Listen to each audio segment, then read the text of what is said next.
Hello, here we are. The last live of the year. So it's going to be a good one. All right. I am looking forward to it. And I hope everybody is ready to unpack what it's going to take to get your business moving forward again in 2023. All right. Hopefully, if you're joining me today, I'm going to give it a few minutes, but hopefully, if you're joining me today and you want to download the PDF that I'm going to be following today, let me just put this a little bit into focus here for you. Download the PDF from juliesaverco.com/planning-roadmap. Okay. So that's what you're going to be downloading and following along with me today on. Okay. It's going to be jam-packed. Okay. You ready to get rocking and rolling? Who's with me today? Go ahead and tell me in the comments who's with me today. Let me know. This is a lot more fun when you interact. How about that? All right. I'm going to give it just a few minutes because there was a lot of people that signed up for this today. So I'm going to give it just a few minutes to get the algorithm moving. And if you want to tell me where you're from and make sure that I can see your name in the comments so I know who I'm talking to. So you might want to sign your name so I can just make sure. Okay. All right. So we're going to get started today. And like I said, if you haven't already done so, download that roadmap. All right. That's the PDF we're going to be using today and following along. It's going to be some fill in the blank stuff for you to help you get yourself brainstorming, right? And get you manifesting and get you thinking about the things that you're going to want to do next year in your business. Okay. Because before you know it, it's going to be right upon us. Okay. So let's get going. I want to say, I want you to use this worksheet as a step-by-step guide as we work our way through this. But I want you to keep in mind a few things. Okay. Let me say, the first thing we're going to do is we are only going to focus on the first 6 months of the year. Don't try and plan the whole year in one sitting. Okay. You're just going to overwhelm yourself and you're going to make these grandiose plans that will never come fruition. Okay. So number one, I only want you to plan the first 6 months of the year. All right. Then you got an opportunity to see what's going to work and what doesn't work and kind of what you need to pivot and change. Okay. So never be afraid to do that. All right. Then the next thing I want you to do is to plan an entire day if you can. All right. I don't know. Get a hotel room, plan a spa day, just get away. And if you can't do that, then, send everybody else out the door for a little while. Have the hubby take the kids to the park or something, but give yourself some quiet time to really think through this process. Okay. And then the third thing I want you to do is plan with someone you know or someone that knows your business. It's really difficult to try and brainstorm, for example, if your husband is not in the business with you. Mine is. So if you're a husband and wife team, this makes it kind of easy. You've got somebody to bounce off the ideas to, right? If you've got a transaction coordinator, maybe they'll, appreciate being the sounding board for your ideas. And at least they'll kind of understand the flow of your business and what you've got going on, right? And if you've got a coach or a mentor, obviously that's the ideal person to kind of unpack and talk about next year with. Okay. So those are some things I want you to keep in mind. All right. Then as we progress through this a little bit, I see some comments there coming in. Hey there. Nick, wow, that's a pretty name. Nikia, am I saying that right? From Atlanta. Thanks for joining us. And okay, you're waiting for the roadmap to land. Okay, it should come right to you an email where you can download it. All right. So let me know if you have any problems. Okay.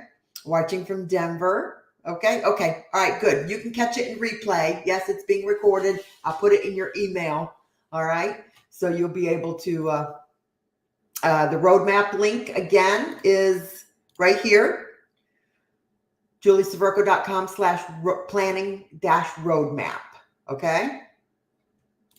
All right. And hello from Atlanta. And hey, good. Okay. I'm glad you love them. All right, here we go. Let me get back to where I was. Let me get myself organized. Okay, you got your stuff here. Let me bring in this. And okay, I'm going to do this in 2 phases. Okay, this is what we want to talk about here. Let me get rid of this comment. And let me get rid of this banner. Okay, now we're ready to rock and roll. I'm going to do this in 2 phases. All right. Number 1, phase 1, I want you to think about how will you make money in 2023. Okay. Now, I don't want you to think, well, I'm going to sell some real estate and I'm going to help people buy real estate. I want you to start thinking outside of the box, and I want you to lay it down on paper. How will you make money? And that's phase 1 of what we're going to be doing today. Okay. And then phase 2, we're going to figure out how to plan it all out. Okay. This is where you're going to break out your calendar. This is where you're going to start mapping things that you're going to want to put into place for the first 6 months of the year. Okay. All right. So is everybody still with me? Okay. Here we go. Step 1.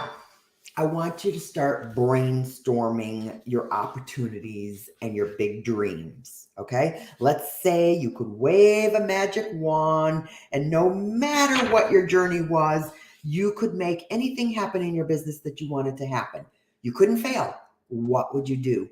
Take some time to answer these questions for yourself, right? Take about 30 minutes and just start imagining, dreaming, really thinking about what a great year for your business would actually look like.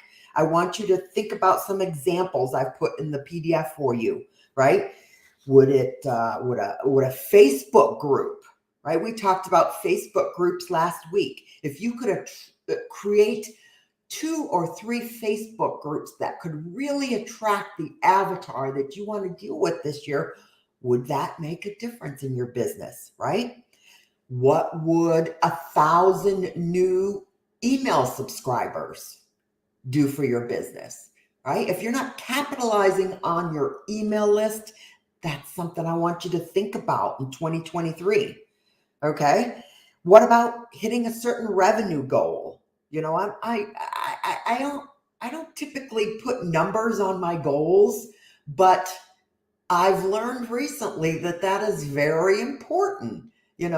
If you want to really manifest a certain level of business, you're going to have to come to terms with manifesting money, because that's what makes the world go round. Okay. Honestly. All right. I want you to think about things like polishing your social media, launching a targeted ad funnel consistently, organizing your email list, and getting something up and running consistently. These are projects that you can think about implementing, all right, for the next year, okay? The next step, obviously, if you're going to go in one direction, you got to go in the other, okay? I want you to decide what your non-negotiables are going to be, right? What are the things that you've done or experienced that you're done with? You're never going to do those things again, right? Those are the things you have to recognize as well when you're planning and road mapping for your business. You have to decide that sometimes you're just not going to do something anymore, because you've got to decide what you can focus all of your energy on, and you have to decide what is no longer going to bring you joy. Let's say, all right, for example, I'm no longer going to work nights or weekends. How does that sound? Or I'm no longer going to hunt for business. I'm just going to learn how to attract it. How does that sound? Right? I got a couple of examples in here I want you to really think about. Okay. A biggest one is I'm no longer going to take on clients because I'm afraid I'm not going to make enough money. Right? That's a big one for a lot of agents. They'll just they run around like chickens with their heads cut off because they think they need to, they want that business so badly. And they're taking on a client that, when you have a different perspective, like a third person could sit there and look at them and say, that prospect is going nowhere, right? You're running around showing houses to this person for weeks on end, and they haven't even gotten pre-qualified yet.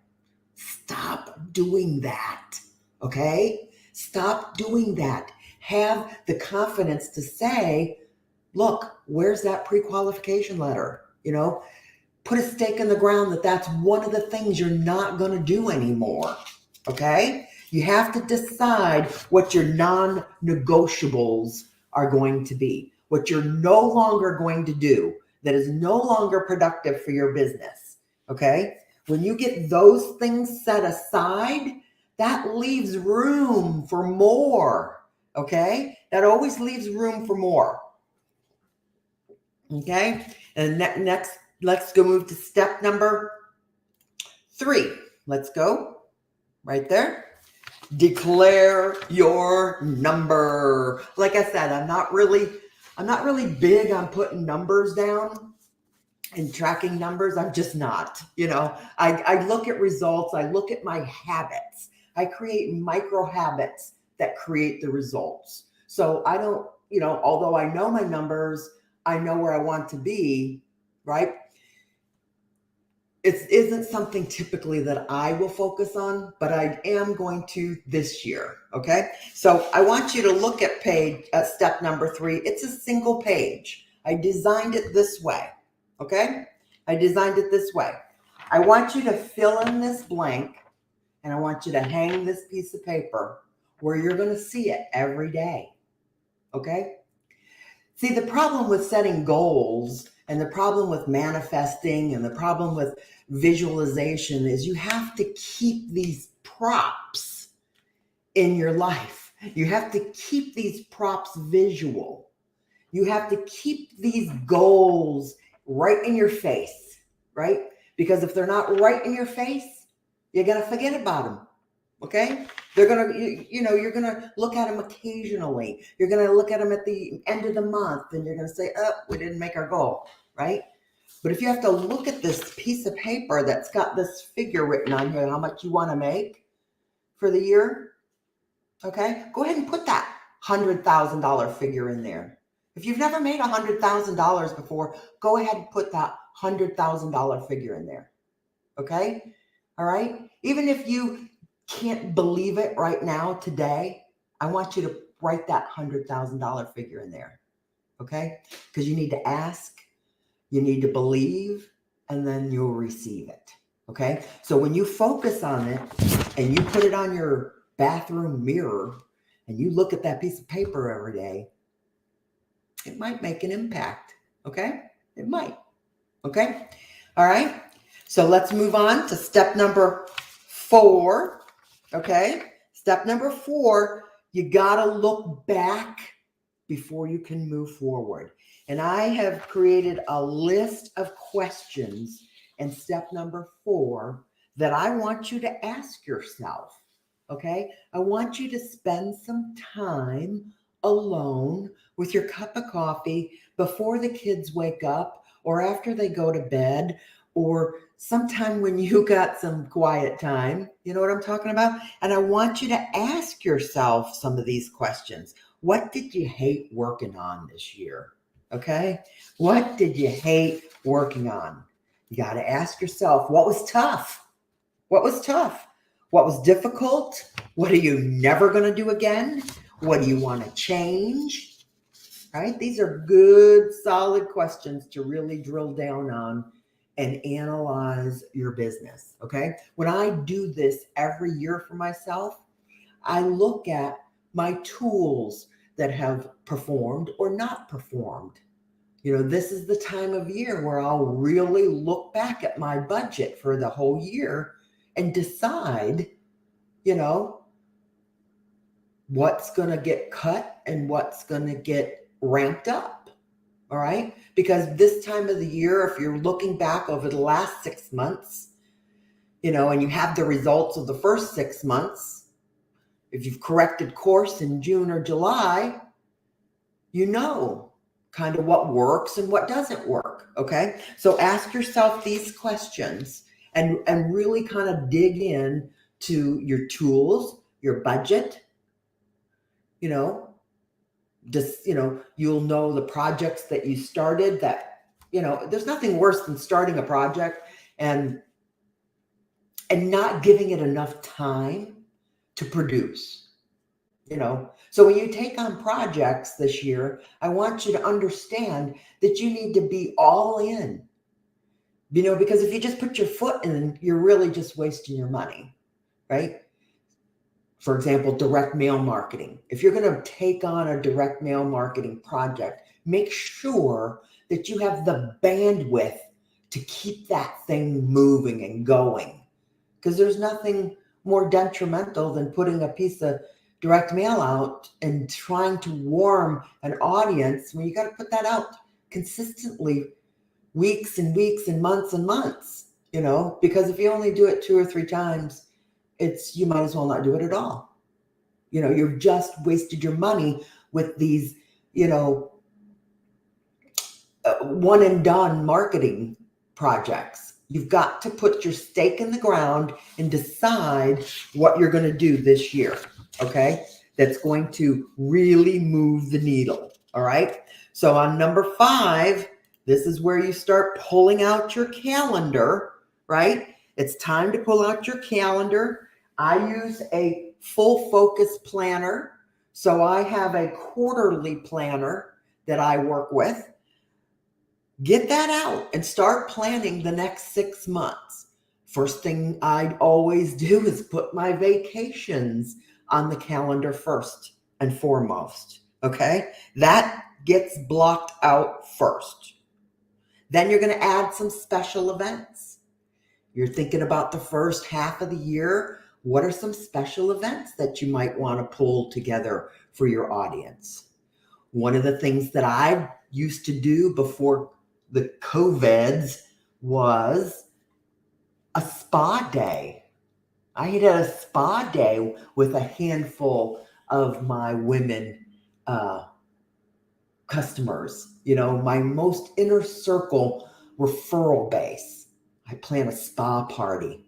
Women loved it. We would go 2 or 3 times a year. Okay. I had personalized embroidered face cloths for them each. And it was a cool event. Okay. So start thinking about something that you can do to pull your audience together this spring. Okay.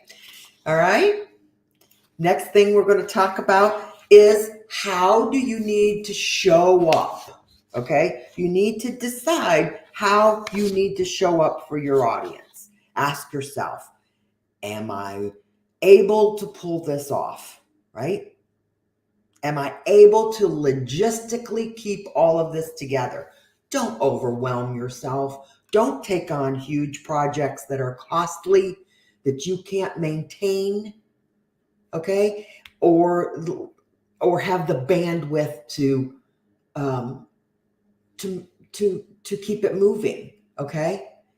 These are the things I want you to really, really think about. Who do I need to be for all of this to work? You can't do this alone, okay? You need to either plug into someone that's going to hold you accountable, or some really great audiobooks that can keep you moving forward. You can't do all of this alone. So if you're not feeding your mind with some positive motivational affirmations, you've got to constantly be feeding your mind to keep yourself moving forward. to get yourself out of bed every morning and hit the ground running with excitement, okay? You've got to get on a regiment that's going to feed your brain, you know, and keep you moving, all right? Keep you motivated, keep you moving in the right direction, all right? But when you get this up and running, it's going to start rocking and rolling, right? You don't have to rise to the level of your goals. If you don't, you'll fail to the level of your systems, okay? This is what I'm talking about. Having systems in place that handle all of the heavy lifting in your business for you. Having a heartfelt email list, having a heartfelt handwritten correspondence regiment in your business, having a targeted ad funnel that is constantly introducing your brand to a cold audience and nurturing a warm audience, right? These are systems in place that you have to have in your business. Otherwise, you're never going to rise to the level of your goals. You're never going to rise to the level of your goals. You will fail to the level of your systems. Now, I don't know about you, but that struck me. If you don't know, if you've never read The Atomic Habits by James Clear, it is a must read. It's a must read for every entrepreneur, okay? It's going to teach you how to develop atomic habits that are going to keep your business moving forward, even in a recession, even during the holidays, even in a up market, down market. It doesn't matter, right? It does not matter. Your habits are what's going to keep you in business, all right? And then after that, you're going to get into action and you're going to celebrate. You're going to celebrate, right? I can't wait. You know, this is what we use we go to the cabin, as you know. We're heading to the cabin on the 23rd, and we're going to be up there for about 10 days. And this is what Jake and I do. I mean, we will have these conversations with ourselves up there. You know, we will plan out our future. We'll make our 5-year plan. We'll talk about the next 10 years. You know, when you're on a mountain in a cabin with no internet, you got time to talk. You know, if you can absolutely get yourself to that position and have some quiet time with your spouse or your team, right? If you can have a planning session with your you know, who's ever going to be with you on this journey. Okay. All right. So I encourage everyone to, like I said, go ahead and print this planning guide. It's not a number cruncher, as you can tell. I mean, it's not going to be, you know, just, oh, let me get out of this. It's not going to be one of those, oh, let's sit down and crunch numbers, right? Because your planning has to be more than just crunching numbers, okay? They have to be more thoughtful, okay?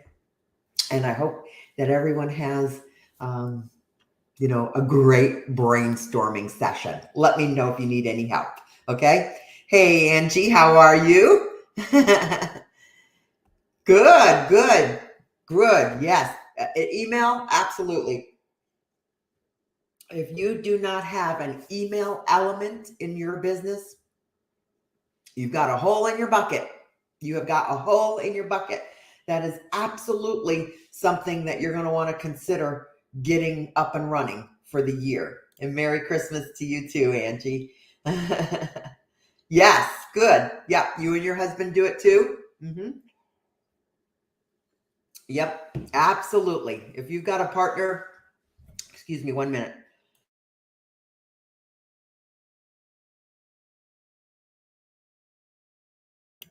There we go. Excuse me. If you have a partner in your business, anywhere really, but you know, husband and wife teams are unique in this business. I think we truly are. But then individual agents who don't have spouses in this business are absolutely unique too. They absolutely have their own challenges, and so do partners. It's that's just the way the world goes around, right? All right. Well, I'm just chatting now. So let me know if you have any questions. You're welcome to drop me a private message. This is going to be my last live for the year. I'm heading to the cabin. I'll be back on January 6th. And yes, we are going to start the property management workshop January 9th, 10th, 11th, and 12th. That's $97 if you want to create your first stream of income for your business. Property management is absolutely the first thing you want to get going. It's easy to start, okay? Lots of directions you can go and take with it, all right? Lots of information. You're going to be able to get up and running, and you're definitely going to want to get this implemented for your business this year as well, okay? And I want you to make a phone call if you're not in the state of Florida, because I'm going to verify this for one of my Florida agents. But if you're not in the state of Florida, I want you to make a phone call to your legal hotline, and I want you to ask the question, can I set up my own property management company outside of my franchise brokerage, right? You're going to set up a corporation. Doesn't have to even be approved with the beeper. It's not part of MLS. It's just your property management company, right? And as a licensed real estate agent, you are licensed to handle that for individuals or the consumer, okay? It probably doesn't need to even go through your brokerage. So that's the conversation I want you to have with your legal hotline, okay? Like I said, I'm going to verify that for our Florida agents because I've always been a broker, okay? I wouldn't, build this unless I could take it with me if I'm not the broker, okay? But I did, if you've never met Brent, who I've coached for a lot of years, build a property management business. He absolutely is in Wisconsin. He built this outside of his brokerage, and Tara has also verified that she can build this outside of her brokerage, okay? So make those phone calls and join me in January, and let's get a property management business up and running for you, okay? All right? Let me know if you have any questions. I'll talk to you later. Bye-bye.